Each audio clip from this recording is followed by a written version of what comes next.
cristiano, y a los nobles caballeros y guarnición aguerrida de ese castillo soberbio, cuyas almenas confunde entre sus nubes el cielo y es el mejor baluarte de esos muros tan extensos.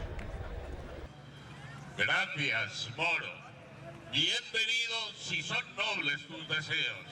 Y cual tú rogaste a Alá, a mi Dios también yo ruego, vele por ti y los soldados que van siguiendo tu ejemplo. Mas, como impacientes todas mis gentes están, espero nos dirás de tu embajada muy brevemente el objeto.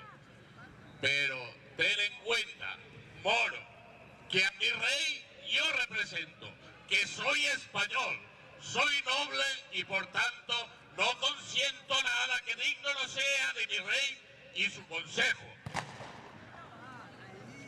Contempla, por otra parte, que tus gentes son muy pocas y cansadas de la lucha ya las fuerzas no les sobran.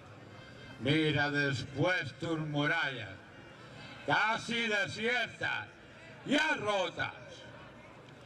Y los hijos de Mahoma, que con desprecio irritan, trocarán, quizá, en mezquitas vuestras iglesias de Roma. Preveníos, mahometano, de insolente haced alarde, tiembla pues, moro cobarde, alarma tocad, cristianos. Es inútil, el destino ya tu suerte ha señalado, y de la victoria al lado fácil nos muestra el camino. Temblad, cristianos, constancia, moros, mi triunfo es seguro, por más que opongáis el muro que opusisteis en Numancia.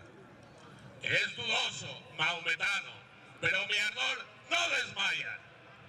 Que Alá te guarde, cristiano. Dios contigo, moro, vaya. ¡Guerra! ¡Guerra, mahometano! ¡Villajoyosa nuestra!